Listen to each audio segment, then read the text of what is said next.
I always thought virus was a living organism, but that is not true. What? False. So it was this virus in Africa. It was really contagious, and it would basically make all of like your organs bleed, and mostly your eye. And so they had to be quarantined. Joy, look up Ebola. Yeah, that's it. Y'all ever heard of a I hope I said this right. Look up Tignon. Tyon. I think it's how it's pronounced. Tyon or something like that. Did you look him up? Cash Patel? Show him to Jordan. I can imagine him crashing out. Do he look like he crashed out? He does. He does. Looks like he's drained. A fun fact is that like the biggest pyramid ever built is actually in Mexico. We went to the track meet and we had a fancy bus. We had a Barron's bus. Let me tell you, they had the things that you put your feet on. They had outlets. They had TVs. They had air conditioning. Right. So you walked into it thinking that you could not do it once, but you walked away having done it really 3 times. That's why we got Starbucks after.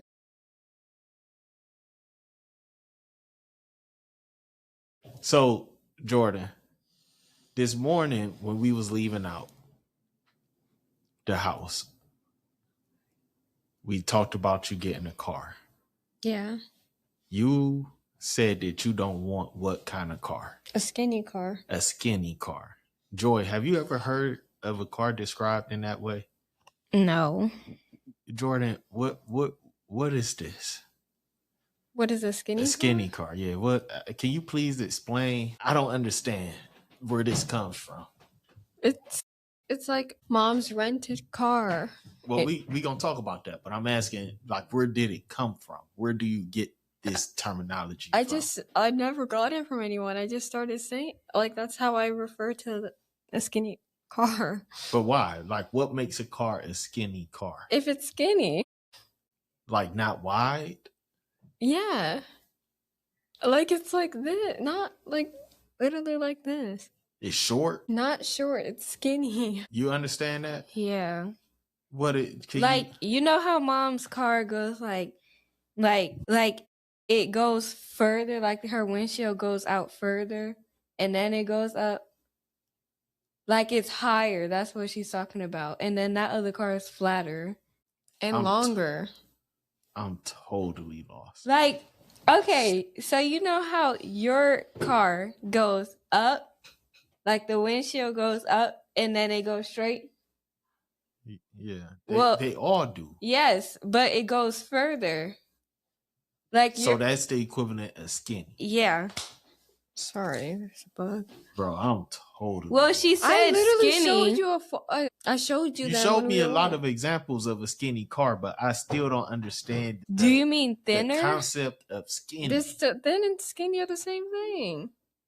Flatter? Yeah. So last week when y'all was driving, where was y'all driving? A Giant Eagle or something? Oh. All right. But so y'all was going to the store, y'all was driving down the street. Some drunk guy hit your mother's car. So now her car has to get fixed. I took her car to the Cadillac dealership this afternoon. And guess what they gave her? A skinny car. And the color is not very cute either. Joy, how would you say she feel about this situation with this skinny car? She feels mad and angry and upset. Jordan, how would you say she feel? I was just going to say she's upset and disappointed. How did you feel when you saw the car? Well, when I first came up, because you described it as blue, and I thought it was going to be like mom's car, just blue. And I was like, okay. And then I came up. They don't make her car in blue. Well, I didn't know. Not like the shape, not the exact car. Okay. But yeah, I went up and I was like, I hope that's not dad in that car, and I hope I'm talking about a different car. And then I came closer and I was like, oh, it is dad's. And then I was my book bag my bag couldn't even fit in the front seat. I was like, what Well, that was because the seat was pushed all the way I up. still didn't like it. And the back was too squished together. What you mean? And it was a skinny car. I don't like skinny cars. I don't even like riding in it. Why not? Because it makes me uncomfortable. It's too little. Yeah, it feels like I don't like even like driving in like my friends. You used to having to step up into a vehicle. Yeah. Not sit down. And I enjoy that. And because it's like higher up, so I get to see the cars like at a higher level. Well, you take a nap while you driving anyway. That's not okay. It doesn't matter. I'm just saying. I'm not like always napping. God forbid. I'm tired, but yeah. So it's a skinny car. Yeah. Joy think it's okay. Which I'm surprised about because she's like a car. She said it looked like a track, not a track car, a Hellcat. Yeah, that's poorly described. It does look like you know what a Hellcat look like, Jordan? Of course not. Jordan don't know cars. Yeah, it looks like a Hellcat. What? Ooh, those are way better, Jordan. Please don't ever describe the shape it like that. Or the color. The shape and the color. We got a Nissan Venza. That's what we have it. Look up a Nissan. Wait, hold on. No. Not Venza. Versa. A Nissan Versa. Versa. Now compare a Versa to a Hellcat. Joy, why would you? Well, when I seen it, it looked like a Hellcat. Do it still look like a Hellcat? Well, not these, but I promise you the one outside looks like a Hellcat. Well, did you look up a Nissan Versa? Yeah. That's what it is. This did not look like the one that's outside. A 2026 Nissan Versa? It might be a 25, I don't know. They look similar. No, I don't. Jordan? I disagree. 0%? 0%? Yeah, I'm about to tell you right now. 0%. Please don't ever do that. The only similarities is that both of the cars have 4 wheels. And windows. Yeah, those are the only similarities. Actually, it's 5. I mean 6. Yeah, it's more than 4 windows. But, man, okay. So that's what we dealt with today. Your mother, meanwhile, is trying to do what? She's trying to finagle her way into a trade, because she is not going to drive this skinny car. I'm not either. I'll be driving my Tahoe to work tomorrow. She could drive that skinny car. Dad, your crack is huge. What crack? On your windshield. Girl, you didn't notice that? No. So, I'll get it fixed. Driving that car. It just happened. It's been about a month. No, yeah. It's been a couple months. No, it ain't been no couple months. It was after it was cold outside. Right. A rock popped up on the freeway, hit my windshield. Cracked it. What's that even way? Huh? Nothing. It happens. Apparently. It happens. It's part of life. You just gotta get it fixed. All right, Joy, mate. How was your day? You going first? Come on, Jordan. Yeah, can we go first? How was your day, Jordan? Because next thing you know, me and Joy might be sitting here. It might be 10:30 at night. Yeah, and I'm tired today. Oh, my day was good. First period, I had... Am I the coolest dad in the world? Make y'all YouTube stars. Yeah. Your friends can just watch you be famous on TV, on their phone. They could just pull you up on their phone, see what you're talking about, see how cool your dad is.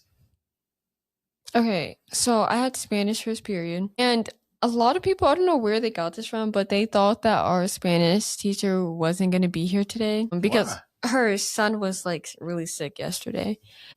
So like it was like 5 minutes and they were like, oh my gosh, we don't have a sub, blah, blah, blah. And they were like actually going crazy. And then she walked in the classroom. And then y'all started clapping? No, some people were upset. And I was like, why? I like our Spanish teacher, but some people don't like her. She a cool Spanish teacher. Yeah, I think so too. Anyways, then we were just, oh my gosh. Then we were doing like, we were given these like articles and they just like asked us like questions about like traveling and like, what do you prefer? Like, do you prefer walking or do you prefer like going on traveling by boat or traveling by plane? Do you prefer driving in cities or do you prefer walking in cities? And like those type of questions. And that's what we did like the entire period.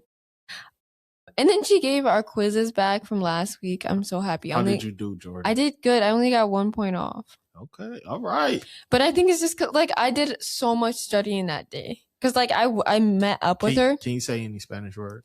Can you say city? City in la not comunidad. Yeah, that's it. We died. No, in la comunidad. Nah, that's in my community. City, but that's not city. Yeah, I know, but you said it what? CUIDAD. I know how to spell.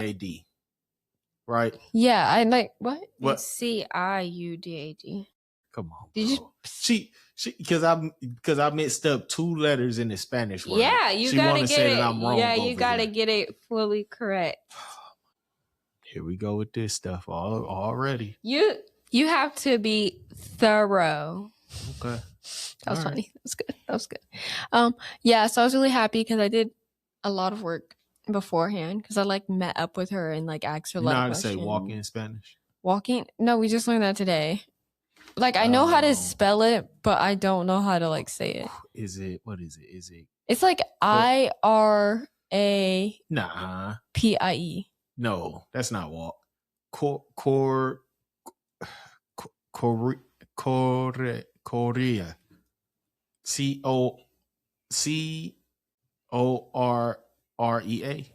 What'd you say? I said IRAPIE. Walk. He said walking.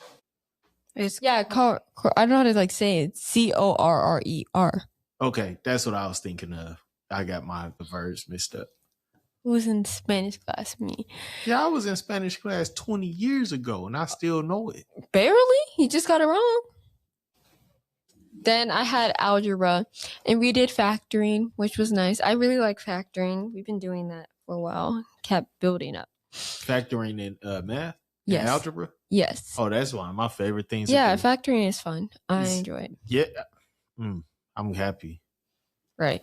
Then I had breakfast, and I thought they were going to have waffles again like they did yesterday. So wait, y'all go to classes first and then breakfast? Yeah.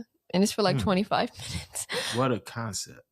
Interesting, isn't it? Yeah. Joy, y'all have breakfast first. Mm-hmm. Why the difference? What's the difference? Jordan, you've experienced both. Yeah. Which way is better? I like having breakfast first. But like, and at Douglas, it was like around like, cause like we couldn't sit down at the breakfast table. We had to like get our food and go into our classrooms and eat. Cause like it was for COVID or something.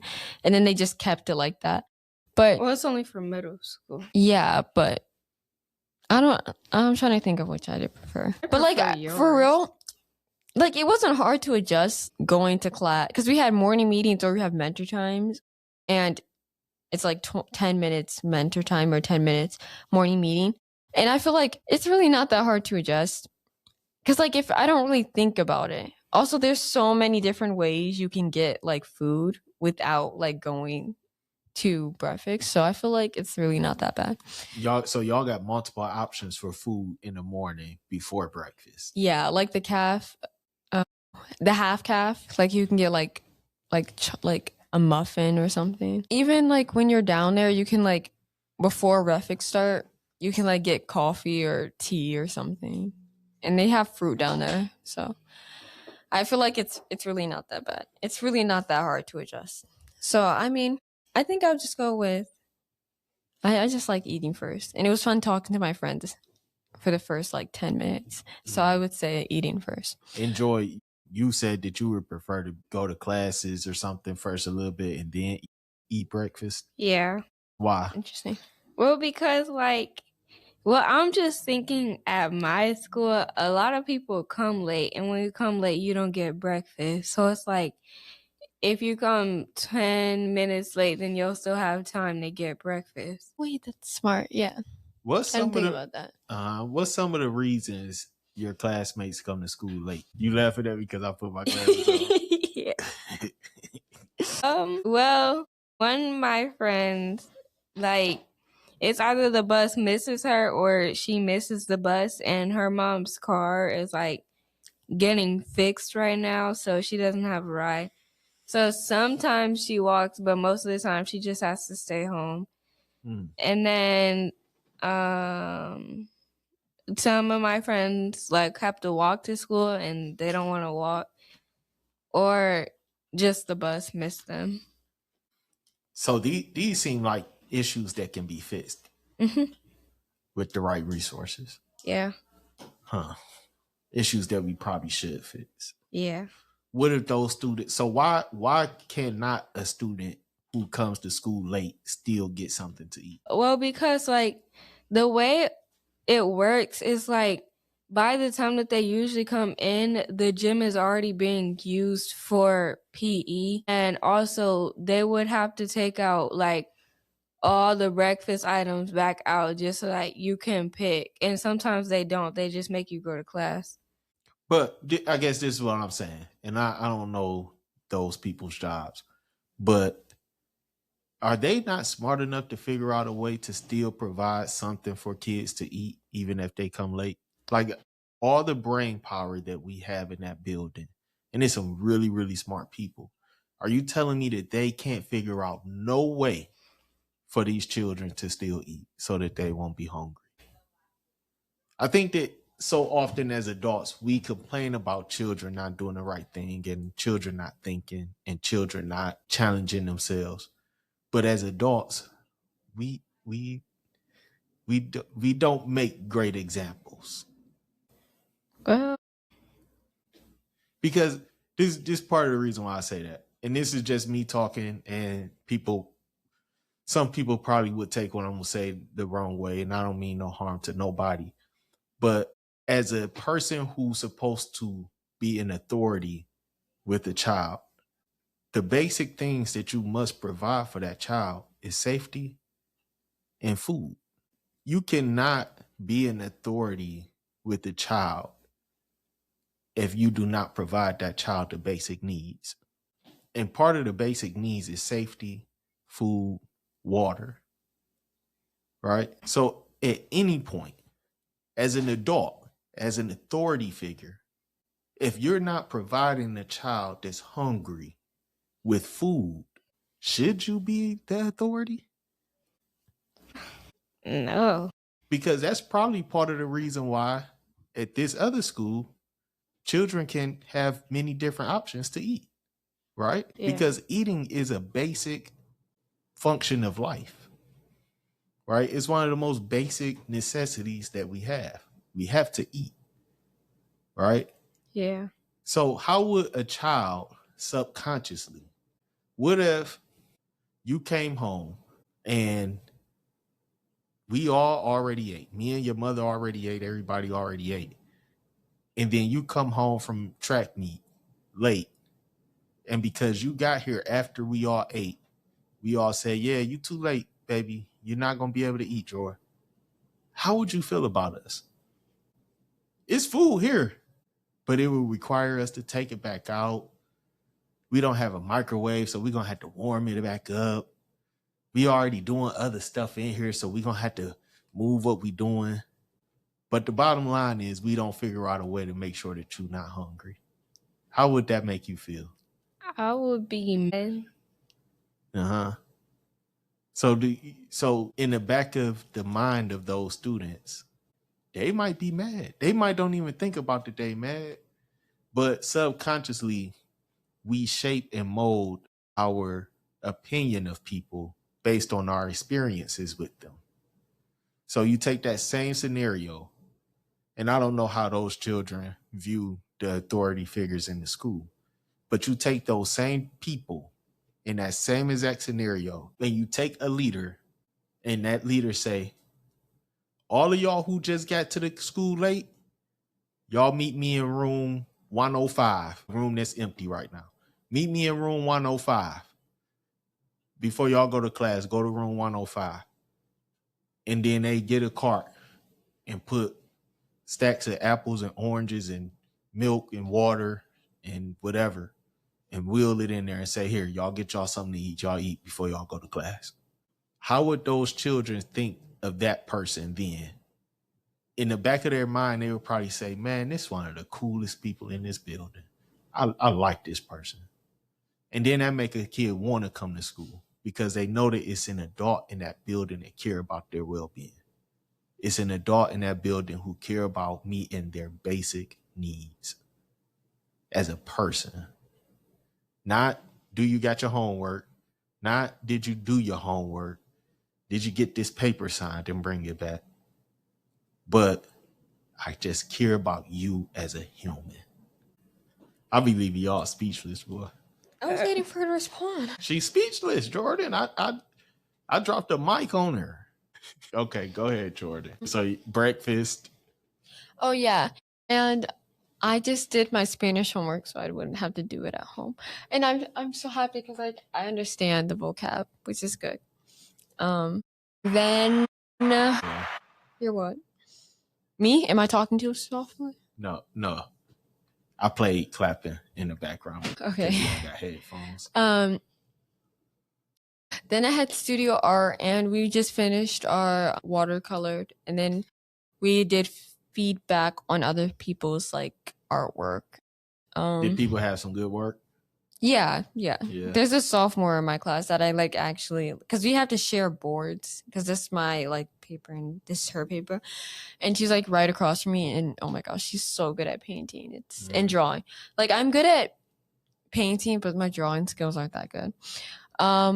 Then I had history, and we had a team challenge about the French Revolution.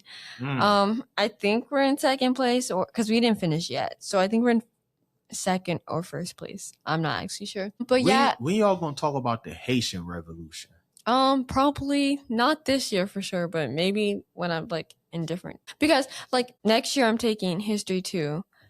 My junior year I get to like choose, because like there's this all these seniors keep telling me that this like history class is really good. It's like African American studies, and I really want to take it because everyone keeps saying it's good, and they're doing their thesis paper on it. I'm like, okay, so I can take that. I can't wait for that. Yeah, I bet you can. I think I get the chance to take that my senior, and then junior is like U.S. history, U.S. Gov. It depends where I want to take it, but I don't know if it'll be in history too. I have no idea. But this year we're done after the French Revolution, because then we have finals. Them French people, something else, ain't they? Oh yeah, which is crazy because for Model UN, I was representing France, so that was kind of interesting. France, some of the most crooked people. Yeah. And it was crazy because it was like, what was I doing? I think I was doing, I don't remember, but anyways, what'd you ask? France kind of skate by on the whole slavery conversation. You know what I mean? Do y'all ever hear people talk about them with slavery? I don't think so. Like it's mostly the United States, right? Yeah. France was worse than the United States. Yeah, because like they tax like most of like not the poorest people, but like the people that made or had a higher status, they didn't tax them like at all. But the ones that didn't have much like opinion or couldn't like advocate for themselves like in the government, so they didn't lower class. Yeah, lower class. But no, the lower class was had like lawyers and doctors under that too. Look, Google search French Haiti. French colonial slavery in Saint Domingue, I don't know, but it's now Haiti, was among the French colonial slavery in now Haiti was among the most brutal and profitable systems in the world, producing massive amounts of sugar and coffee for France. Enslaved Africans made up about 90% of the population, enduring a life expectancy of roughly 21 years. In 1791, following a 1791 rebellion, Haiti gained independence in 1804. So Haiti fought to get its freedom. But it goes even further than that. Do y'all know what reparations is? No. I think so. What you think reparations is? Is it like, never mind. It's basically repaying back the people who were done wrong in whatever way, like Jewish people got reparations from Germany from the Holocaust. Japanese people here got reparations from when we did the internment camps and all of that stuff here to Japanese people. So when the Haitians won their freedom from France in the war, they kicked France's ass, won the war. France received reparations from Haiti. Yeah, that sounds crazy, don't it? It don't make sense, right? And France, till very recently, hold on. After recognizing Haiti's independence, France forced Haiti to pay 150 million francs to compensate planters for lost property. You know what that lost property was? People. Because isn't it when you win a war, you're the person that tells the other country or person you're fighting how much they have to pay you? Yeah. So even though Haiti won, this is the thing. Remember what I read before. France was Haiti's number one customer for sugar, coffee. Oh. So after the war, Haiti was free, but their only product to support their country was sugar and coffee. And their only customer was France. They didn't have relationships with everyone else around the world because they were enslaved people. So even though they won the war, they didn't have relationships to start doing trade with China or other parts of Africa or India. They didn't have their own ships already that they could just use and sail somewhere. So they never really got to build their own economy and develop products and trade partners throughout the free world. You get what I'm saying? Yeah. So they ended up having to pay France all this money for all these years up until very, very recently. I would have to read more to see when that came to an end, but it's not like 100 years ago. It's very recent. So them French people, something else. Then I had a free period. So wait, so what y'all talk about? We didn't talk about anything. We had what did she call it?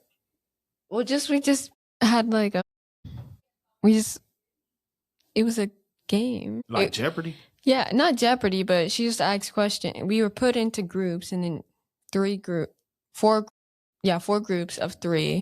And then we had to go over our notes that was for homework yesterday, and we had to. It wasn't an open note, so we had to do it all from the noggin. And then she asked us questions about the reading, and then we had to answer it. Mm-hmm. This is why I used to get in trouble in school, because I would have been like, "Fuck France." What she was saying wasn't anything good, or what the reading was saying wasn't anything good. Yeah, I know. I was immature as a kid to a point. I would just say this stuff out loud. Hey. Well, one of my friends, yeah, I feel she's kind of like you. She just says something. She cool. Everyone loves her. Cool. She's very open-minded. Cool kid. Says what she's thinking. Well, I don't always say what I'm thinking, but I always say truth. Okay. Then I had a free period and I did history homework. Because I genuinely did not feel like doing any homework when I got home. So I did it all during my free period. Then I did that. And then I went to lunch and we had quesadillas. It was chicken and then cheese. And I got both. They were so good. They kind of tasted like my friend's quesadillas that she used to make us on the Spire bus. On a what? A Spire bus. Y'all used to cook on a bus? Not on the bus, but because it was really early and she wakes up really, really early. She'd make us quesadillas. Oh, and bring them on the bus? Yes. Not on the... That's funny. Snap. I never. Because she's Hispanic. Does she go to HB now? No, she actually goes to Magnificat. Who? That girl, your friend? That I know? The one that got a little baby? Oh no. No. Oh. Wait. You know what I'm talking about? The one whose mother had a baby like a year ago. Oh, yeah. Or 2 years ago or something. Yeah, she invited me to her quinceañera. I can't wait to go. Joy thinks she going. Yeah, because you didn't really. I'm gonna ask her actually. So like, because I don't want to. She's probably gonna be, because if she wanted Joy to come and then I come just by myself, she's gonna be like, "Where's Joy?" Then, wait, she older than you? No. She's turning 15, so quinceañera. Oh, okay. Yeah. That's how I learned what quinceañera is in Spanish class, because I just thought it was just a fancy word. Quince. Yeah. 15. But 15. I didn't know that until I went to Spanish class and she told me. I was like, oh, okay, that makes more sense. But yeah, she said when I told my Spanish teacher, she said it's going to be amazing. Like, they go really out. So I'm really excited because I've been helping this girl plan since we were in 5th grade, because it's like really serious to her. And yeah. And I remember on the Spire bus, she would like show us dresses, and she like picked up her dress from Texas like 2 months ago or something. So I'm really excited. Then I had bio, and we are talking about viruses. Yeah. What about viruses? Well, honestly, before, because we never talked about virus. Every other like unit in bio we talked about in 8th grade, so I was like somewhat like familiar with it, but virus we never talked about. And I'm gonna be honest, I always thought virus was a living organism, but that is not true. What? False amigo. What? Yeah, it's like, because it doesn't have any of the like characteristics like an actual living cell does. Like, it has no DNA or RNA. It doesn't have, yeah, because I did not know that. Like, cells can like a virus needs a host. Like, if it doesn't have a host, it's dead. But organisms, yeah. So I found that interesting. And then we talked about a couple of viruses. There was one in Africa. I don't remember the name, so I'm just gonna have to describe it to you, and then I hope you like understand what I'm saying. I bet you I know what you're talking about. Okay, you ready? Yeah. Okay, so it was this virus in Africa. It was really contagious, and it would basically make all of like your organs bleed, and mostly your eye. And so they had to be quarantined. Joy, look up Ebola. Yeah, that's it. Come on, man. You know what I'm saying? Come on, man. Come on, give me my credit, man. What do you want me to do? Did I get it right or not, Joy? That might need to be a question of the day. Right, first try, then take a long time. Oh, yeah, that's right. Ebola. Right? Jordan, I got it. I'm trying to find something else. You know what else I just thought about? Okay, go ahead, Jordan. I'm not. No, keep going. So you know what else these French people did? Mm-hmm. Y'all ever heard of a? I hope I said this right. Look up Tignon. Tyon. I think it's how it's pronounced. Tyon or something like that. You looked it up? It's loading. So in Louisiana, there was black women, there was white women. France had owned Louisiana or something at some point, and whatever. But so there was black women who were free in Louisiana, and everything. But the white women who was probably from France, French women, they complained because black women hair was so beautiful, and they were so beautiful, and all the men was so attracted to black women that white women complained and got laws created that said that black women had to keep their hair covered. And so black women, these things called, how do you say, Tyon or something like that. It's Tyon. Okay. So basically like these hair wraps that women wear today, still to this day. Like a bonnet? And they, not really a bonnet, but like a wrap. Like it's just like a scarf? Just a long scarf, and you wrap it around your head. So did y'all know that this is how those became popular? So of course, black women, being the powerful, dynamic people they are, they took these basic Jake scarves that they probably started with and created beautiful, gorgeous ones with all the beautiful colors and then made them a style all in itself. And now they follow the style. It made it even more beautiful because they can make it accent and highlight their natural hair still anyway. And now everybody follows it. Yeah. But you know what they do now? A lot of people, especially so-called men, I'm calling y'all out, they complain that women wear wraps on their hair. Take that out. You outside. Take that off your hair. So it's like black women caught in the middle.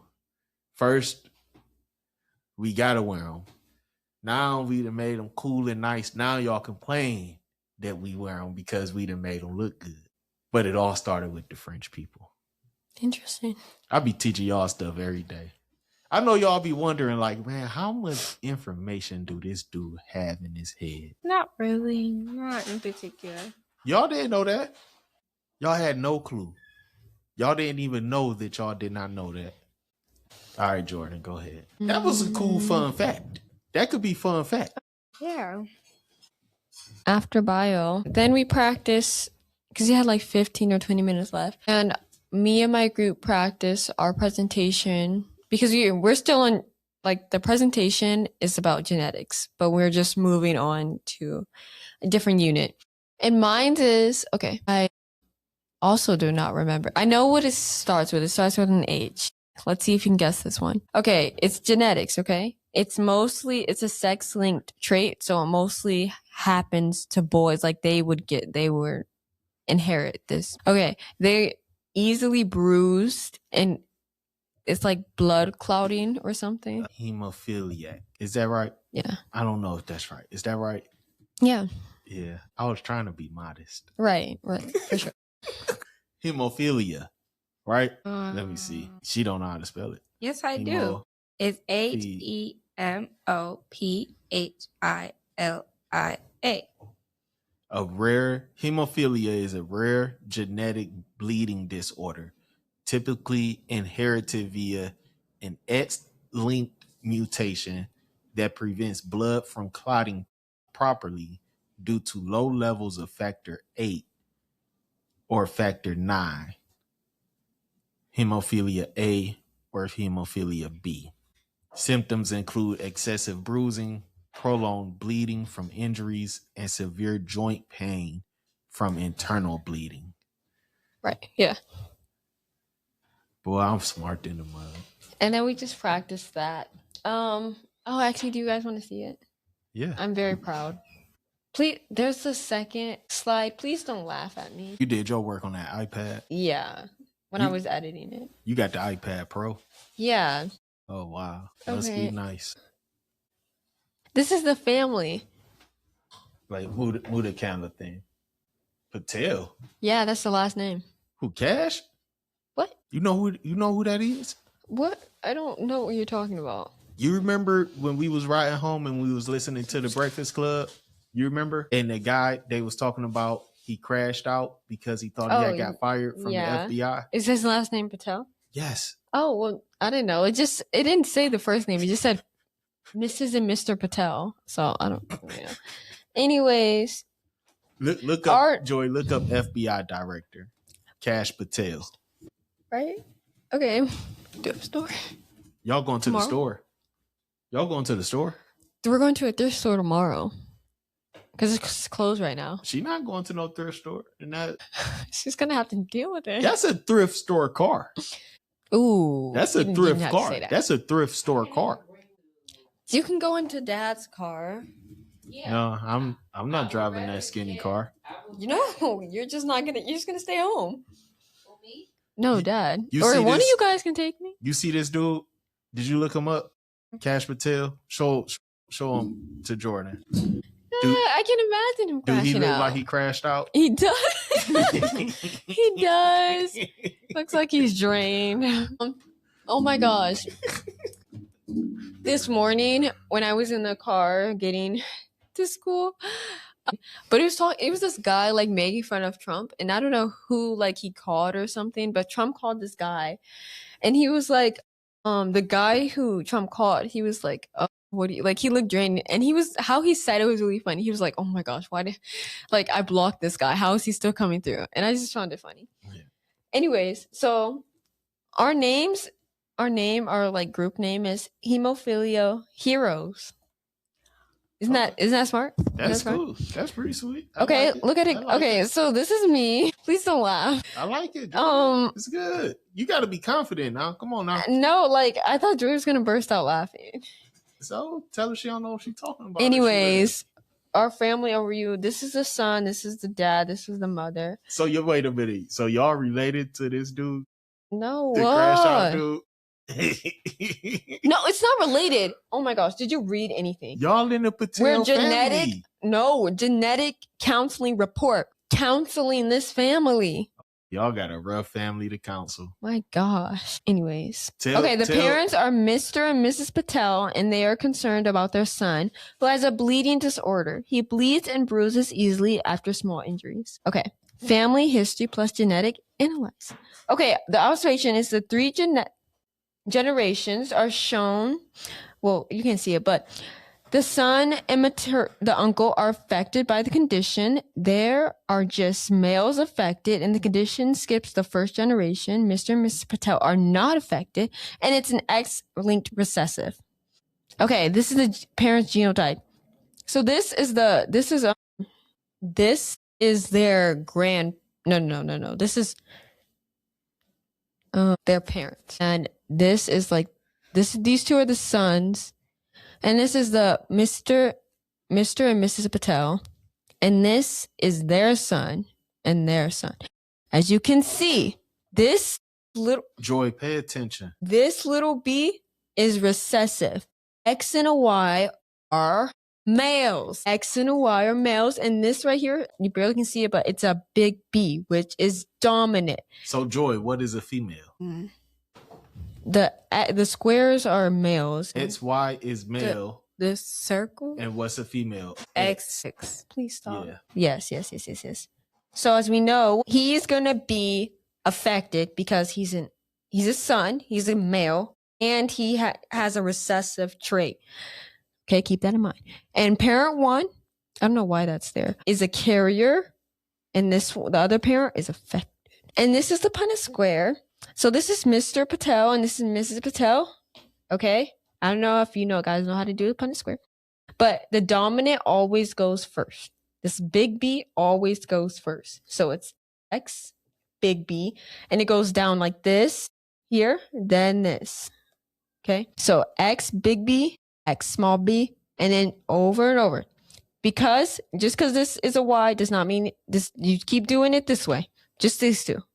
You don't worry about that yet. Just for this. So X, big B, Y, like that.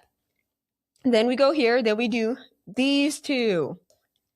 Mrs. Patel, Mr. Patel. Keep that in mind, guys. X, big, small b, small b. Why is this one not affected? Because it's a small b. And what is X and X? A female. Yes, and this is an X-linked. So X-linked is mostly affected what? Which one? Females or males? Males. So that is why we don't worry about this. If this was a male, this one would be affected. And look, this one is a male. But why is it not affected? Because there's a B. And what is a B? Female. No. X and Y are males. It's the dominant. It's a dominant one. And this affects recessive. So this is the child that, even though they only have one child, this is the child that's affected. So if they have 4 children, they would have a decent chance of having a kid that's a hemophiliac. That has hemophilia. Yes, exactly. Okay, the risk results. Disease probability, 50%. 1/4 recessive, and then one is female and the other is male. Unaffected probability, 25%. One male is unaffected. And then the carrier probability is 25, female. The reason this one would be the carrier, because she is a female. No, this one, sorry. Because the mother is a carrier. And she has a dominant and a recessive, just like her mother. So if they would have had a girl, she would have been a carrier. The chances of her kid having hemophilia are high if she had a male. All right, about hemophilia. Hemophilia is an inherited genetic mutation passed from the parents via the X chromosome. Major symptoms include excessive bleeding, bruises, and nosebleed. It is most commonly infected middle-aged men. That's why the uncle is affected. All right, and then the real-life impact. Mr. and Mrs. Patel's son should expect chronic pain, several joints, and muscle damage from spontaneous bleedings, limited mobility, potential long-term disability, and significant lifestyle adjustments. Because he's young, he has to know these things, okay? So the advice would be Mr. and Mrs. Patel should avoid aspirin from their son, keep emerging contact info handy, and prioritize regular routine checkups at Hemophilia Treatment Center, HTC. Do proactive care to prevent bleeding while exercising the joints. If you keep those joints doing it, then you'd be more easy to Okay, and then recommendations. Possible next steps include regular factors, replacement, preventions, medications, and consistent hematologist. Avoid aspirin, ibuprofen, and keep an emerging contact info handy if needed. So if something detrimental happened, you have to go back. Guys, I'm gonna ace that thing. That is nice, Jordan. Yes. So now you know everything. Okay, so this is something that, and I'm going to be critical, but it's y'all know me, not of you, but this is something that I wish you all would learn about similar, and this is very important for you two specifically. You all ever heard of sickle cell? Yeah. You should probably learn to do that same thing. You want to know why? Because you two probably have the trait for sickle cell. This is why some of you all's cousins have severe cases of sickle. We just kind of got lucky. Like when you do that for the hemophilia, what you just went through, you do the same thing for sickle. If we would have had another more kids, we probably would have a kid that has sickle. We're not going to name any names, but you all have probably, I don't know, probably at least 6, 7, 8. This is serious? That's what we're doing? Okay. I know. It's just hilarious. Like, leave that in 2025. Dad, we can't be laughing. I'm sorry. I'm trying to be serious. We're really not. You did that on purpose. No, I did you not. could have said 8. I was trying to say 8. Or you could have said 6 or around 8. All right. Mm-hmm. All right. But it's a handful of you all's relatives who have sickle cell. And it's a real thing. And I think that it's important to at least know. So similar to what you just went through with the Punnett Square, if you have so you all have the trait. If you marry a man that also has the trait, you can either find out by going and get tested, or you can know if he got a sibling that has sickle cell, or he has an aunt or an uncle or a cousin that has sickle cell, or that's another clue to know. But if you meet a guy and fall in love with him and his brother got sickle cell or his uncle got sickle cell, you two should probably have a long conversation about having children, because you all have the trait.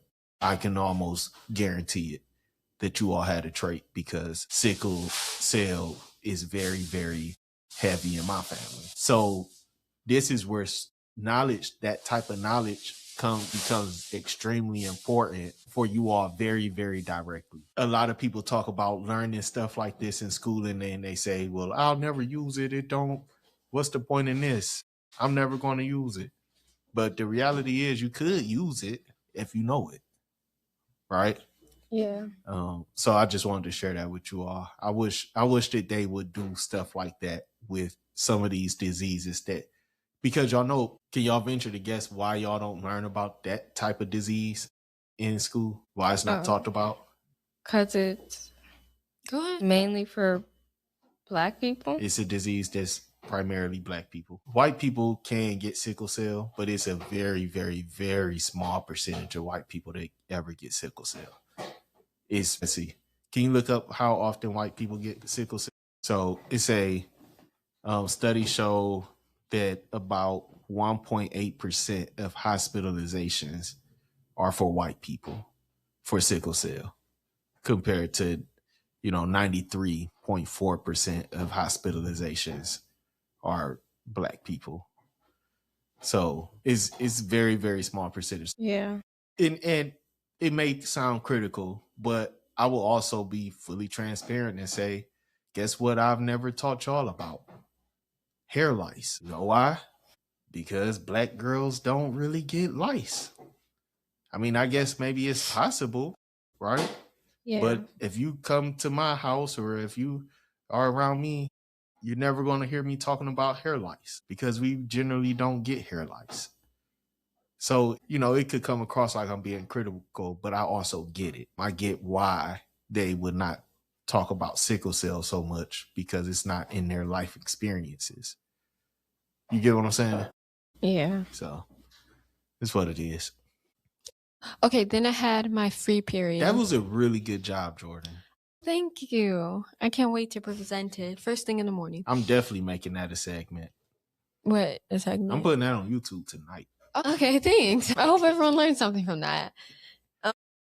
Then I had my free period, and because I did all my homework, I just watched YouTube, and I brought my crochet stuff, so I just crocheted. And then as soon as the bell rang for us to leave, you called me, you called me and said, yeah, I'm here, and I'm like, okay. I was there in the skinny car picking you up.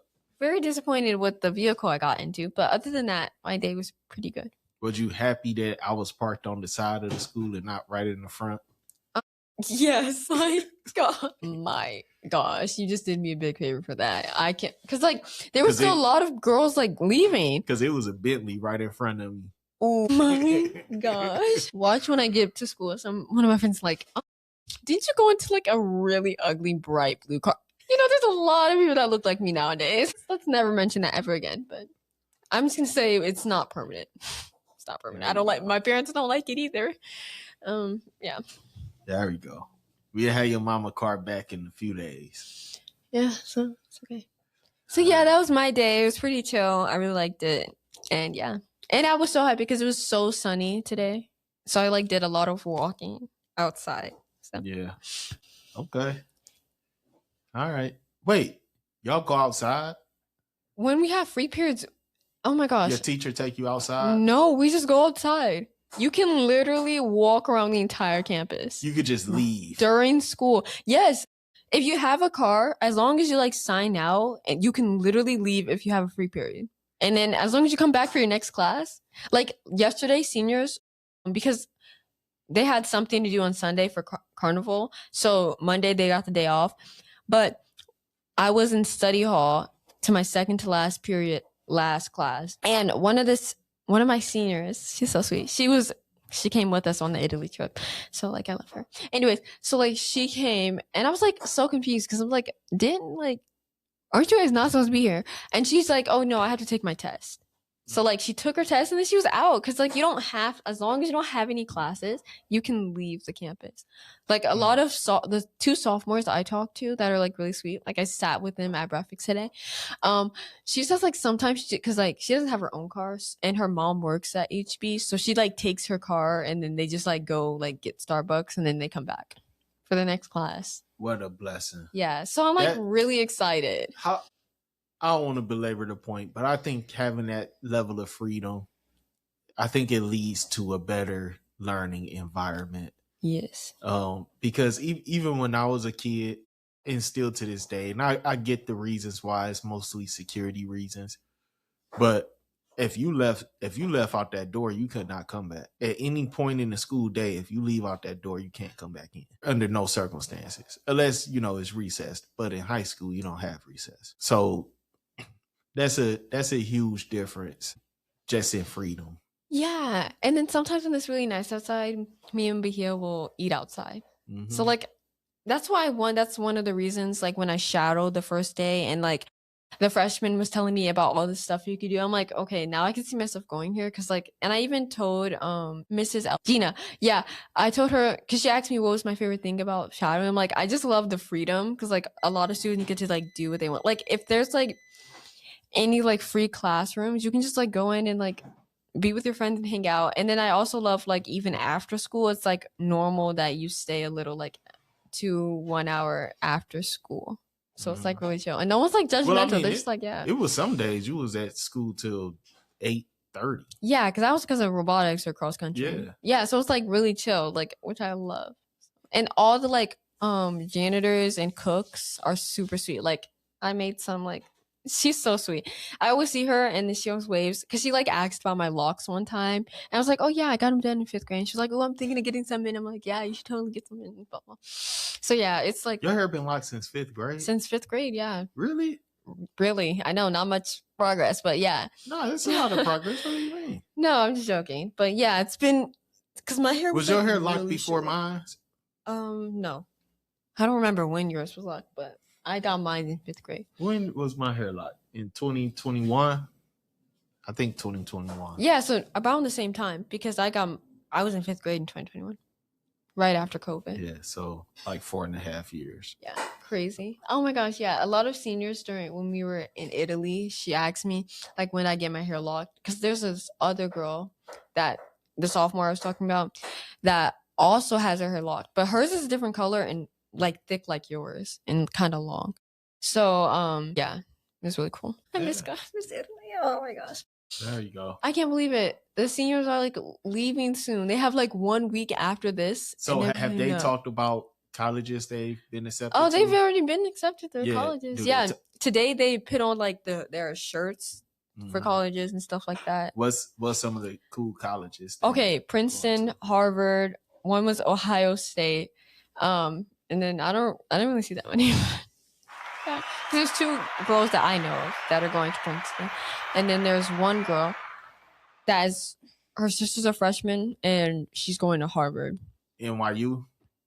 There might have been. Chicago University? I feel like there was one for sure. Cal? I don't think or what color are they? It depends on which Cal it is, but well, I saw red. Blue and gold. But yeah, it was really cool. Okay. All right, Joy. Man. How was school day? It was good. It was a good day? Yeah. Did the bus come on time? That's what everybody want to know. We gonna start keeping the tracker. Did the bus come on time today? Yep. Bus was on time. Mama ain't had to take you to school. Nope. What about yesterday? Yeah. She did have to take you yesterday. No. The bus came on time yesterday and today? Yep. We 2 for 2 this week. You think we could have a 5 for 5 week? Oh yeah. All right. Let's do it. I'm in favor of that. Okay, so let me talk about yesterday first. What? It's gonna be 3 hours. No, it's not. It's gonna be like 30 minutes. 30 minutes? I for promise. One day? Joy, just talk about today. I want to talk about both. Okay, then I get to talk about both. No. Oh, well, then it's not fair. Then just talk about today. I'm the only father in the country whose teenage daughters want to sit and tell him about their day. And then we went to social studies and we just watched a video and had to write down 5 things that we learned about the video. Yeah. So what you learned? That the Nile River was the life of nutrients for Egyptians. Is the Nile River the one that runs backwards? You know what I'm talking about? Ain't it a river that runs the opposite way of what people would expect it to run? Or Tunnel Sap River, the Chicago River, and Mississippi River. That's and then I forget like their names, but I forgot their names, but like the priests, they like when one father died, the son like became a priest and then he finished the pyramid that his father couldn't finish. And I think that he was the first person who was a priest that didn't finish a pyramid. And then Didn't he tell his son to bury his spaceship under the pyramid? his spaceship? I don't know. Or is it under the Sphinx? Is it a ship under one of the pyramids or something? Yeah. The solar barcues. Oh yeah. Yeah, that's the person we learned about.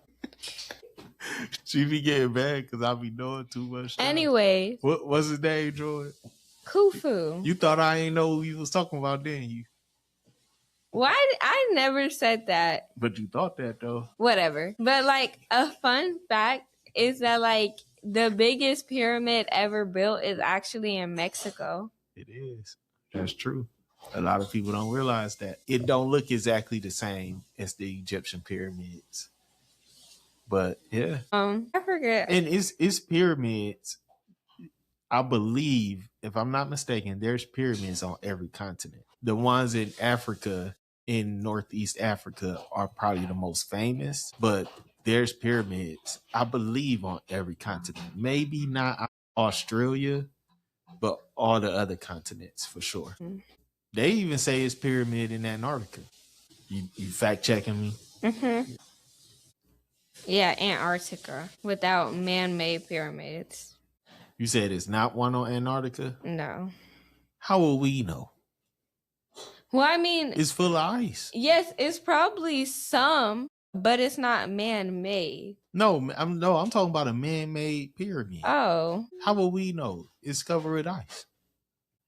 Well, I mean, okay, I'm just checking. And then we went to the track meet, and we had a fancy bus. We had a Barnes bus. Let me tell you, they had the things that you put your feet on. They had outlets. They had TVs. They had air conditioning. What's so good about outlets? Because need it. Not all buses have them. Okay. And then they had a bathroom, but we had to share the bus with Valley View. But coming back, we didn't have to share with anybody. Now, why the heck? Bro, this is like robotics all over again. And then, so we got there, and, you know, I sat down and I rested, and it was cold. So, like, I was using my friend's blankets, and I was cheering them on while they were running. And then I ran, and I think that I got second or third. And then how y'all relay do? 4x2, we got first, I think. Out of the girls? Yeah. But a whole bunch of people didn't go yesterday. So a whole lot of people like had to sub in for a whole lot of people. So like 2 people on the 200 weren't there. 2 people for the 400 wasn't there. And 1 person for the 1600 wasn't there. 2 people for the 4x4 wasn't there. It was just a whole lot of people that weren't there. Wow. But we did better. And for a 4x1, I think we got second. No, we got third. And then 4x4, I don't know. So the other 2 teams that were like had a relay for 4x4, they got disqualified. So we were the only people that raced, so we got first. And are those the only relays? I think in middle school, yeah. Yeah. So we did good. And then I came home. And then, so today we had, so today we went to ELA and we did, what did we do? Oh, we summarized the story that we read yesterday. It was about like a man who went to India to put researchers to the test. Like what he studied, he went to find out if what they said was true. So there was like a little girl, she was probably like 10, and she had to like work with needles that drug dealers use or like drug addicts use. So like he was like kind of worried for her health. Like if she got stabbed, she could get infected or like get a disease from those drugs. And then there was also another dude, like people that would go around collecting plastic to get money.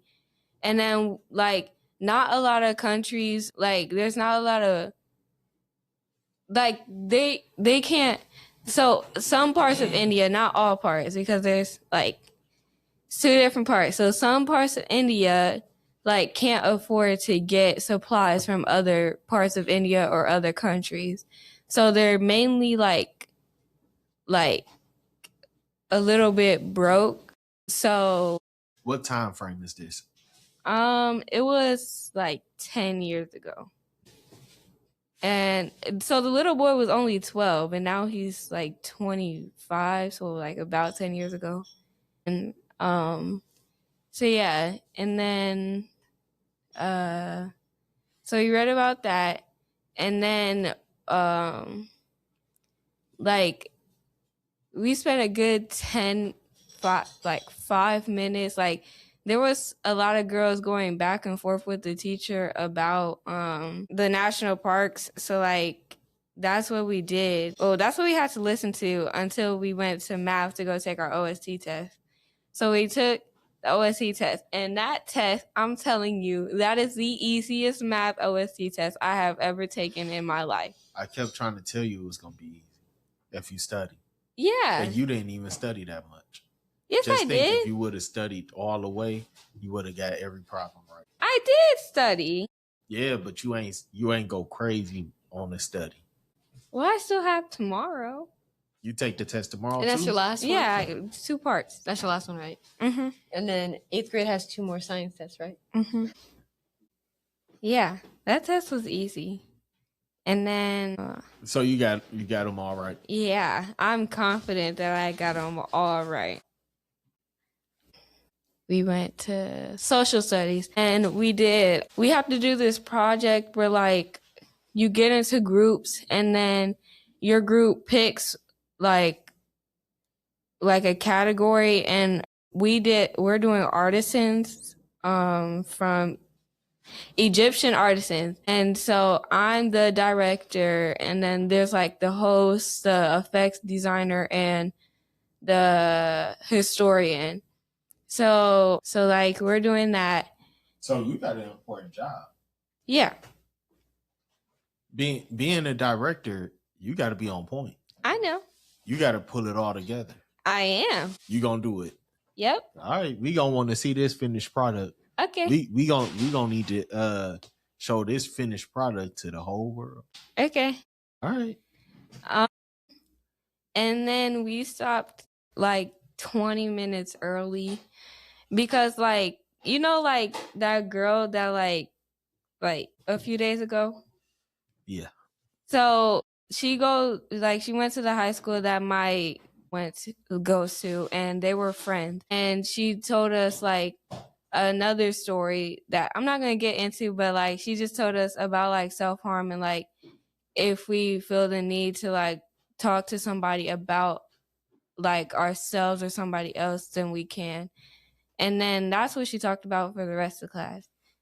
And I think that doing stuff like what we're doing right now, talking, having conversation with your parents, with your family, I think that's one of the ways you prevent those type of things. That's part of one of the ways that you prevent suicide and suicidal thoughts and suicidal ideations and things like that, because that child was probably experiencing some challenges or some situations that child might have felt like was too big for them, and unfortunately that was the outcome. But that situation probably could have been settled. I'm not even gonna say probably. That situation could have been settled so much better if that child had the proper supports.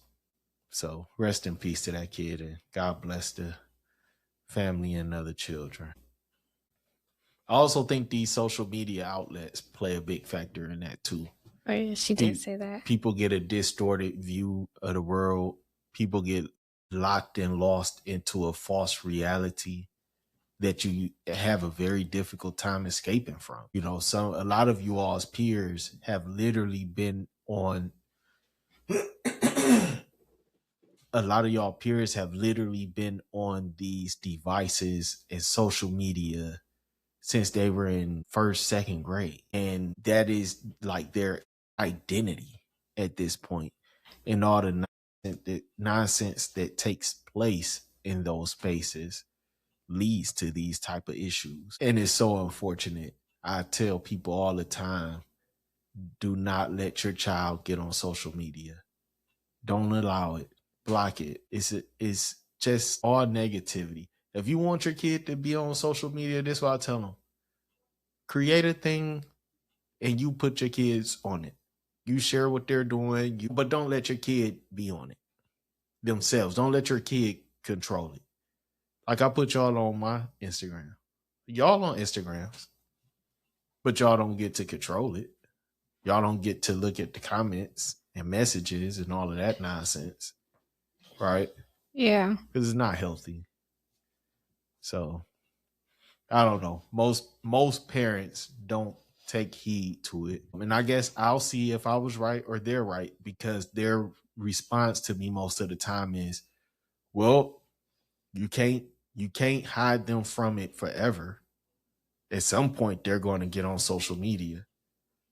My hope is that when you do get on social media, you will be mature enough to handle it, and you will be less likely to be addicted to it, because you would get exposed to it at the time that, you know, your brain maybe can handle it better. That's the hope I guess I have, but I try to do it my way than do it theirs. Oh yeah, and the access and lack of knowledge and access to firearms. That's one of the most dangerous things. But I think that it's important as adults, as parents, that we pay attention to that and be intentional about keeping those things out of the potential reach or hands of our children, because all it takes is a bad moment and a life can end that quick. But at the same time, if that gun was not available to that child would probably still be alive today. Yeah. How you feel about that? Well, I feel like bad, because I mean that's a life that's getting taken away for, like, I don't know the reasoning, but I mean, for whatever reason, it could have been like de-escalated, or she could have gotten help, or like just something that would have not have been that bad. Yeah. And I think that it's important for the adults in that child's space to realize she needed help. I think that it's really, really difficult to expect that child in that moment or time, in that time frame, to reach out to somebody else to say, hey, I need help. Right? I think that most of the time when people have, maybe, I don't know how to categorize it, but when people are in that type of mental space, it's probably really difficult for them to say, hey, I need help. You know, it's not like you fell and hurt your knee or hurt your leg and you're like, hey, can somebody come and help? Help, I'm hurt. It seems as if when people are in that type of mental space, it's very difficult for them to also reach out for help. And maybe sometimes the way they are expressing that they need help come across like they're just being unruly, or they're just being bad, or they're just acting up or acting out. You get what I'm saying? Yeah. But really it's them begging for attention, begging for help, without just, you know, having the ability to just say, hey, I'm going through some depression right now and I need you to sit here and talk to me. All right. Yeah. What you think, Jordan? How you feel about that? Did you know about that? No, I just found out today when Joy told me. And I was like, are you serious? I still don't really know that much about it. But, because, like, I try to imagine myself like not like doing it, but like being like associated or knowing that person that took their life. And like I just try to imagine how like the extended people around that person would feel. Yeah. And them at themselves like being so sad that they want to like end their life. And I Because like there was children in the lunchroom when it happened. oh see, I didn't know the context. I didn't even know she was in the lunchroom. It was right in the middle of the school day. Okay, can I get more context? Like Yeah, no, it was right in the middle of the school day in the lunchroom, kids in the lunchroom eating lunch. And that's where it happened at. she had a gun? Yeah. I don't understand how no one noticed that. Like, because I'm assuming they had like security. I don't know. Like I don't know. Maybe that's a question that got to be answered. I don't understand how no one like. I'm assuming she didn't do it secretively, so I don't understand how like no one noticed that. And I don't think she was. I wouldn't think she was sitting alone. So, but again, people could have thought she was trying to like harm them. The thing is, and this is the challenge with people that's in that type of headspace, and this is something for you all to be mindful of, is that child probably was not sitting at a table full of friends laughing and talking and joking and having a good old time. That child probably was sitting at a table by themselves and, didn't have somebody to talk to. I would venture to wonder that if that kid did have somebody that walked up and gently put their hand on the child back and say, "Hey, how you doing today? I noticed you sitting by yourself. Would you mind if I sit with you and eat? Would you like some of my food? You want something to drink? How you doing? I like that book bag." And said some kind things and sparked up a conversation, then that might not have ever happened. Right? I would assume, and I don't know this for sure, but I assume that child was probably by herself and feeling maybe lonely or sad or just down and just thinking about, I'd have been bullied in this lunchroom so many times. And so I'm about to put something on y'all mind that y'all never gonna forget. Because of how bad I'd have been laughed at and talked about and bullied in this lunchroom. I'm about to destroy this lunchroom experience for all of y'all. The same way y'all destroyed this lunchroom for me. And did something that those kids will never forget in that space. So I kind of assumed that it was a situation where that kid probably was sitting by herself. I think it was a girl. Yeah. Wait, how old was she? I don't know. But high school age, probably somewhere between 15 and 18. So very, very sad.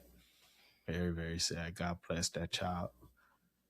All right, what else, mate? So I went to track and we ran down to the metro parks. And ran far. Sweat. Did you get some sweat? Was your heart beating? Was you breathing hard? Yeah. All right. There we go. So we got down there and we did like sprints and then we came back up and it was so hard. Like going down a hill, it's fine. But then going up the hill, it's like, it's so challenging. Me and Jordan ran up a mountain before. I hated every moment of that. Didn't we, Jordan? Yeah. And then we got back down the mountain and guess what? We had to climb it again. And I kept saying, I was like, no. Like there was tears in my Latina eyes. I was like, please, I can't do this right now. And he's like, no, come on. But not and then only, we climbed upstairs. That's what I was about to say. Not only could you do it once, but you did it twice. And then you went up the whole stairs. Right? So you walked into it thinking that you could not do it once, but you walked away having done it really 3 times. That's why we got Starbucks after. And it was like after cross country too. I feel like I just had finished like I think we should go and do it in the morning. Tomorrow? Yeah. How about Saturday? Let's not do it tomorrow. Let's do it Saturday. Why not tomorrow? Because I'm not waking up that early. When you wake up in the morning and do good exercise, it opens your brain up. You think so much better. I love that, but not running. Like maybe like a couple planks, like crunches. I would do that, but running, like, because I have to wake up even early. Absolutely. All it takes is 20 minutes. I'm running like around the neighborhood? Yeah. How early would I have to wake up? Like 5? No. 5. I usually get y'all up at 6, 5:30, Still 5:40. actually, like around the corner, Yeah. like a couple laps. Yeah. Actually, Yeah. that doesn't sound bad. That kind of sounds refreshing. Wait, can we actually do it tomorrow? Yeah. Can you wake me up? Yeah. Actually? Yeah. Okay, fine. I'll do it. I hope you're not joking. No, I'm not joking. Okay. This was, she like, yeah, leave me. Look, this the only time you ever heard her not talk. She sat there and she said, do not mention me. Wait, Joy, actually you should come. I'm good. No, you have more time to get ready. I do not. Wait, that'll actually be really fun. Okay. You should. Yeah. I'm okay. Because it's around the corner, right? Like, Yeah. like 1 or 2 laps around. Okay, I can do that. And it'll be nice and cool. Mm. That sounds amazing. I'm okay. And I can oh, okay. Yeah, I'll do that. All right. We gonna let Joy stay in the bed because she a baby. And then I came home. Oh, end of the day. Oh, but wait. Yeah. Did you like also hear about like a dude that climbed, I forget which one, but it was like a mountain and he like died? A woman? No. Nah. I forget. I mean, people die trying to climb Mount Everest all the time. Yeah. I don't know. And their bodies just still on the mountain. Frozen. Just froze on the mountain. I think there's this one specific spot where most people died, and it's like Yeah. called something. Yeah. Some people fall off the edge, and you fall off that edge, you gone forever. Hopefully people remember you. Oh, it was at Zion National Park Where is that? in Texas. Nah, I ain't heard about that. Well, he climbed it and bless you, he fell and died. I don't know why people want to do that. Well, I think he was climbing illegally because you're supposed to have a permit when you climb this specific mountain, and he didn't have one. Yeah. I don't know. Sometimes people have to push themselves to really feel like they living and they YOLO do to the things. extent. That's one thing. You don't got to worry about me climbing a mountain. You don't got to worry about me skydiving out of airplane. It's a lot of those type of things you don't got to worry about me doing. Yeah, you know what you ain't going to catch me doing? Bungee jumping.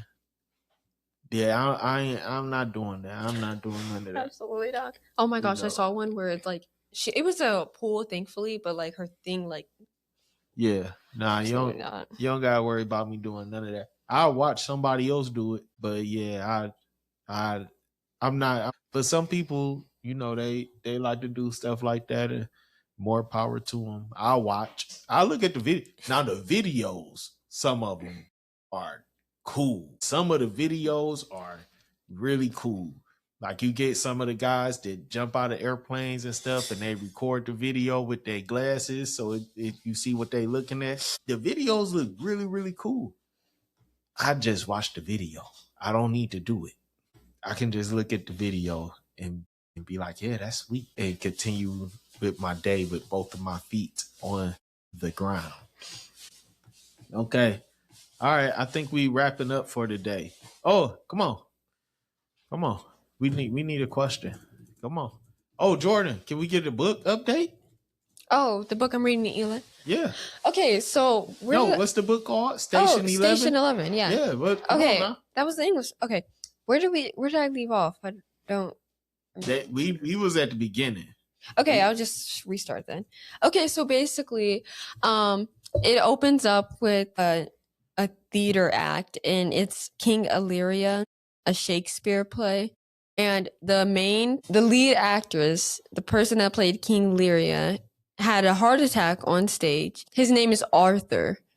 He's like a really famous actor. And Jeevan, he's like a medical professional thing, stuff like that. So he like runs on the stage and tries to like help him. But there's also like a little girl that's in the play, but she wasn't not on the stage. She's like backstage because they close the curtains to try to help him. And the little girl is like crying in the corner. She's like, At this point, we don't know who, like, why she's. I mean, yeah, kind of traumatizing. But little girl, do you know him or something? So Jeevan like goes over to her and like asks she's okay. Her name's Christian, by the way. Like asks if she's okay. Like it's okay. Like where's your parents? And then she says her parents aren't here. Like they pick her up after like the play and stuff. So he like waits for the person that like usually watches her at the play. And then that is like the end of that chapter. But he had his girlfriend like sitting right next to him, and his girlfriend like leaves and he's like asking where she is, blah blah. That's not really important. And then he like calls his brother, who was like, okay, let's see if you can guess this. A person that's put into a war zone and has to take like notes and journal about what's going on. Do you know what it is? Hold on. It could be a couple different things. Can you describe it again real quick? So they take this journalist or writer, stick him in really dangerous job. Most people don't make it. Put him into a war zone. He writes about what's going on, and then they bring him back so they can tell everyone. And do I know what that person is called? Yeah. Griot? No. What is it? It's a military like journal. Wait, Joy. Oh, a journalist. No, it's something else. It's called military something. Military scribe? Might be that. It's something military. But yeah. So yeah, he talks to his brother. That's what his job was. But then he got shot, like, in the like war that was going on. And then now he's like on a wheelchair. So his legs, he can't walk. So his brother's at his house, and Jeevan is like, he was planning to meet up with his brother to stay for a while. So he like goes to the store and stuff. And then his friend, I forgot his name because he died like 2 pages in, but his friend calls him. He was like, he works in like, he's like a doctor, nurse. And there was a lot of sick people, like sick people, that it was like a lot that was spreading really fast, really contagious sickness. And he called Jeevan. He was like, hey, so like I'm at the hospital and I think you should get out of town. Take your brother, take your girlfriend, and actually get out of town. He's like, Jeevan's like, what the heck? What's going on? So he was giving them a heads up. Yeah. And Jeevan's like, why are you telling me this? And he was like, okay, you're the last person I would tell this to if I knew this wasn't like legit. Because Jeevan had this like paranoia that's because like in the news it said like, oh my gosh, this is gonna happen, shelter. And Jeevan's like so paranoid. He was like got a lot of stuff and he was like, come on, help, come on. But it was like nothing actually happened. So his friend is like, no, you actually have to leave. And Jeevan's like, what's going on? And he's like, you're the last person I would tell this to, but there's something like going on. Like they're not saying anything, but there's something going on. Also, this takes place in Georgia, by the way. There's something going on. Like you need to leave. Like there's this sickness, there's this virus. I don't know what's going on, but you need to leave. And he was like, and Steve was like, okay, but are you going to be okay? And he was like, yeah, I'm fine. And then he calls again and he's like, yeah, please leave. Like there's a lot of patients coming in. More people are getting sick. Like you gotta go. And then Dean was like, okay. And then he gets really scared. He starts getting groceries. And the person that's like ringing up the groceries, he's like having a big party or something. Like, what's going on? And he was like, I think you should get out of town. There's like something big going on. He was like not listening to him. He was like, bro, it's not real. You're like actually crazy. Like, bro, it's too late in the day for this. Get out of my face. So like Dean gets his stuff, goes to his brother's house, and then tells his brother all the things. And then that's when it hits to the news. Okay, well, we don't know what happened to him yet. Like that's because it's different perspectives and time skips. So fast forward 20 years later, Christian, the little girl, she's like all like grown up now, and she has like her little tight knit family and stuff like that. But like when she was younger, like it's called the Georgia flu. So, but when that started, her parents didn't. The state Georgia or the country Georgia? The state. Okay, so the Georgia flu was like spreading and stuff like that. And the day of like it started being like outrage and stuff like that, the person that took care of Christian was like, so where's your parents? She was like, I don't know. So like she called up her older brother who's like 14, 15, and he was like, yeah, they're not here yet, so just you can bring her here. So like she drives her to the house, and then they wait for like days and days, and their parents have not shown up yet. And the neighbors are telling them, you gotta leave, bro. You can't stay here. So the brother was like, okay, come on, we have to go. So they like take the car, and then they're like driving it, and then the car like runs out of fuel and everything's like collapsing. Also, while reading this, I never knew how important humans are to like our society, because if there isn't like, I know, isn't that crazy? Isn't that crazy? Because like my teacher, she was like, okay, she like flicked the light open, she turned it on, she was like, okay, on this piece of paper, tell me how much like people like had to do to just make that one light flip open. And there was like a list of people, and I was like, wow, I forget how important humans are. So like if there's so many people sick, then who's gonna turn on lights? Who's gonna bring storage and food to our country or the state? And like who's gonna bring them up? And like I'm like, oh wow, I forgot how much. So like, you know, no gas. So they're just walking, mind you, it's snowing, and the brother dies. So she's like, oh, frozen in snow. No, it didn't tell us yet how he died, because it's like time skips, but we just know he dies.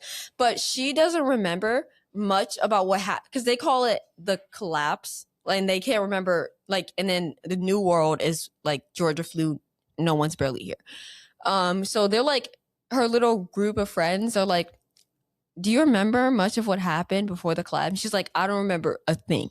And she's like one of the youngest there, and then the others are like older, and then they're like, do you remember like airplanes, microwaves? Like, do you remember that? Chicken nuggets? No, she was like, I don't know what you're talking about. So they have like an interview Chicken thing. nuggets. I'm just throwing stuff out there. And she was like, they like, so she has 2 tattoos. One tattoo's on her wrist where like there's 2 knives, and we don't know the backstory of that. And one says survival is inefficient or something like that, because they like, after the collapse, they've had to survive for 20 years. And like the interview guy is like, what's that about your wrist? Like, why do you have that? Like, what is the significance of it on your wrist? And she was like, you know better than to ask. Like, you know what this means. And the readers like have no idea what this is about. So we're like, we're trying to like, because I'm like, maybe it's like for her brother, but because it kind of shows that more people have it. So, and there's a lot of deaths that happen. So maybe it's her brother, her parents, and stuff like that, which is crazy because she says she doesn't remember what her parents look like. Because this one time when she was younger, she was on a plane. She could remember like really detailed things about the plane and what they were eating. But when it comes to her mother, she cannot remember her face whatsoever, which is kind of interesting to me. And then we read more, and how she described like her, like the tattoo, it wasn't like she willingly got it. It was most likely someone forced her to get the tattoo. So we still need to figure that out. And then we cut back to Jeevan. It was like 200 pages. We did not know what happened to Jeevan. So it talks about but like when the collapse, the Georgia flu like started, and talks about like, because he was still living with his brother, the lights cut off, it's still snowing, the lights turn off, the internet's gone, they barely have food, and the water supplies, like, you know. And because, you know, since you're like going to like, his brother's job wasn't that like good if you think about it, because it's really traumatic and a lot of stress, because you're put into a war zone, and then you're there to document it, and that's like really dangerous because you don't have any like weapons. You're just there to observe, write it down, and bring it back. They don't get no gun? No, I don't really know how it works, but they didn't say he got a gun. But yeah, and he's like in a wheelchair, and he's like, G was like, it's okay, we're gonna make it out. He's like, well, the military press is supposed to have like a label on them that say press or something. And if they have that, then the other military is supposed to know this person is off limits. I have no idea how it went. But who want to take that chance? Right. Exactly. So Jeevan's like, we have to go. And his brother's like, no, like, I'm not going to make it. You can go. And he sadly kills himself, is what we can assume, because it says like, he's like he's in his room, and he has sleeping pills, and Jeevan hopes he's still sleeping.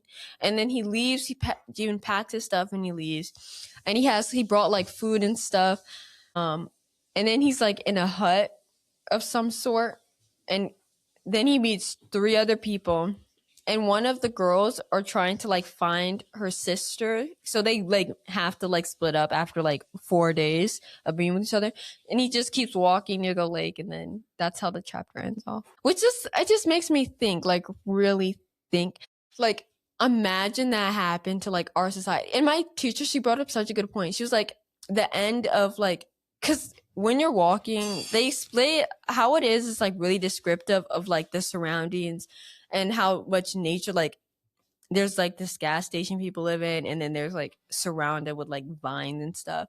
And then she brought this, she was like, it's so interesting how like people say the end of humanity or end of our world or end of people, but it's just the end of people. Like the earth still spins, like the plants still grow. Like it's funny how like like how much we only care about like our civilization, because everything else keeps going besides like our race. Like the animals are fine, like the plants are fine, like Probably better off. even because like she's Not even probably, but better off. because in the book it says like you see so much nature because there's barely any humans and people. So like it's so crazy how we think like, oh my gosh, You know, like our world's gonna end, but it's just like us. I bet if everybody in Cleveland right now left for some reason, whatever reason, for 50 years, and then one day we came back, we would not recognize most of the city, because like there would be trees all everywhere.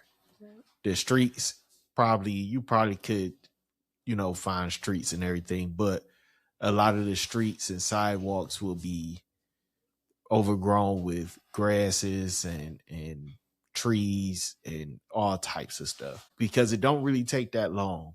Like little trees start to grow up and they take over, and animals do things. I don't think it take very long for things to go back to how it was before we took over.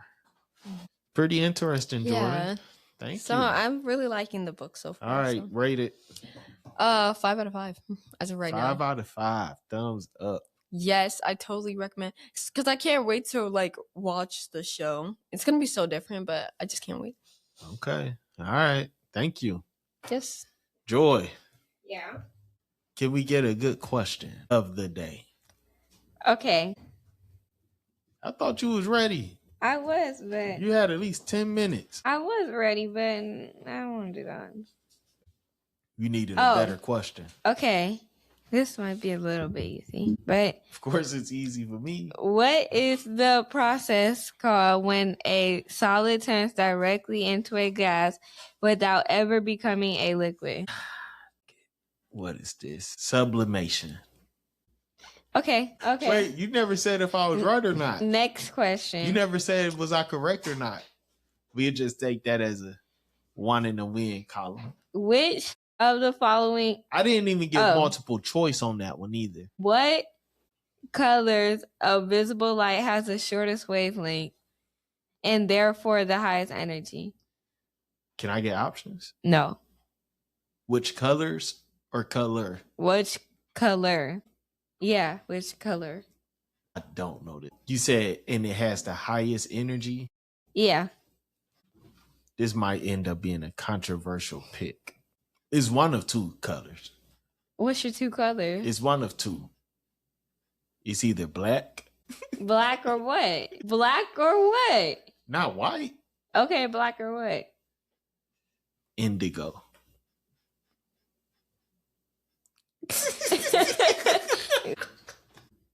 Wait, you don't know the answer? I do know the answer. So what you going back typing for? Nothing. Okay, pick one. Indigo. Wrong. It's violet. No, that's No, dude, no, chill, no, yo.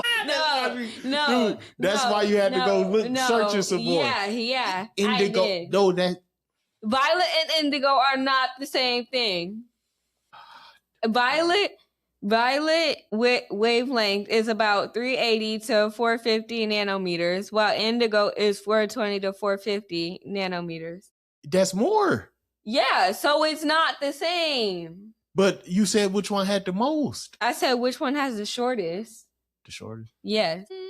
And what is it? Violet. No, violet is a form of indigo. But it's not indigo. You were not thorough. Bro. Okay, let's do one more. You got nervous when I said that indigo. You had to go look it up. Yeah. And you thought I was gonna say black or white too. Okay. Which organelle is known as the post office of the cell because it is responsible for modifying, sorting, and packaging proteins for secretion? Secretion. Snap. Can I get a multiple choice? Okay. Oh, it was already a multiple choice question? And you was not gonna give me the multiple choices? Yes, because if I gave you multiple choice, you wouldn't know the answer. Because I think it's the can I get the multiple choices? A is endoplasmic reticulum. B is nucleus. C is Golgi apparatus, and D is lysosome. Yeah, I was saying lysosome. Wrong. You're wrong. It's Golgi apparatus. Okay, I was not thinking that. I was actually thinking ribosomes. So, all right, you got me. Come on, one more. Okay. I need to finish on a good note. I can't believe you was gonna hold back the multiple choice from me. That don't make no sense, man. Okay. Which of these substances is the primary component of natural gas and is also a potent greenhouse gas that is roughly 25 times more effective at trapping heat than carbon dioxide over a 100-year period? A, ethane. B, propane. C, methane. And D, butane. Well, I think I always heard that the thing that causes global warming the most, I don't know if this is true or not, but I've heard the thing that causes it the most is not cars and burning of fossil fuels. But I've heard, and again, I don't know if it's true, but I've heard that it's cows. Because they release so much gas? Because they be farting. And the gas they release is methane. So I'm going to use my reasoning and say, if what I've heard has any bit of truth to it, then maybe it's methane is the answer to the question. So I'm going methane. I guess you're right. Am I right or am I ain't?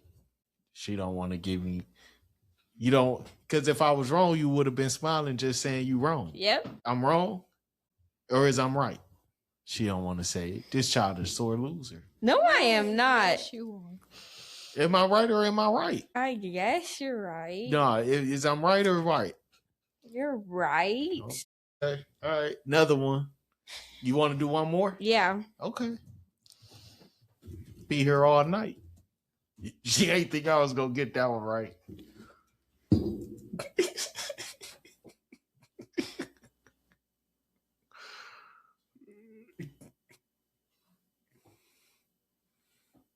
Okay. When an ambulance drives past you, the pitch of its siren sounds higher as it approaches and lower as it moves away. This phenomenon is known as the Doppler effect.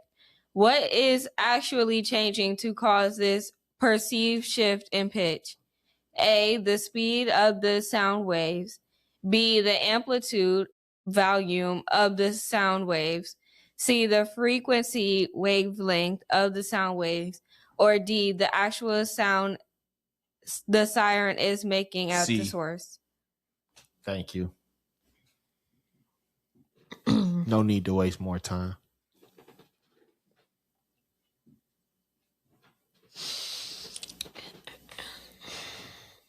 If you want to do one more, I'm putting on my sunglasses. Okay. From now on, I'm putting on my sunglasses when we do question of the day.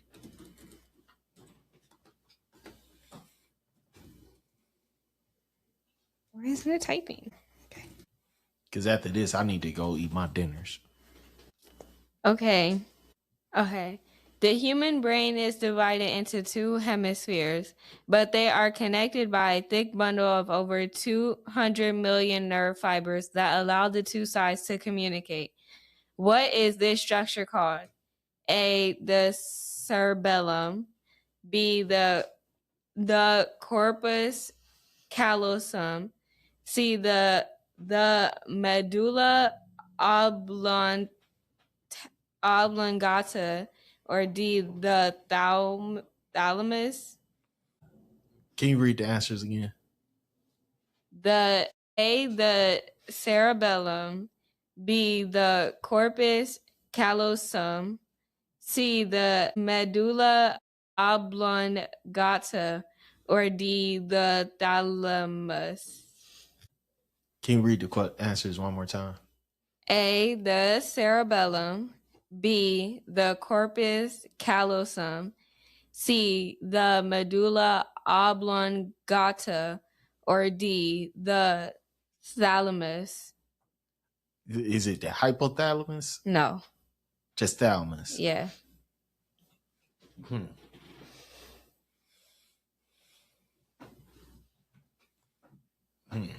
Okay. Medulla oblongata. Medulla oblongata. Medulla oblongata. That's how you say it. Huh? Medulla oblongata. You thought I was saying that was the answer. You got excited. You thought I was wrong. No. No.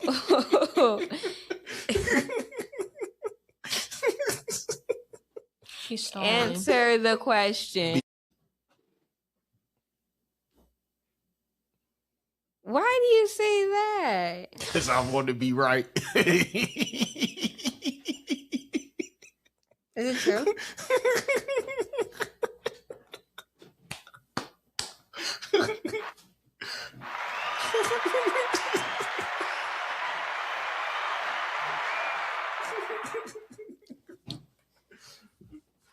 Are we done? Yes.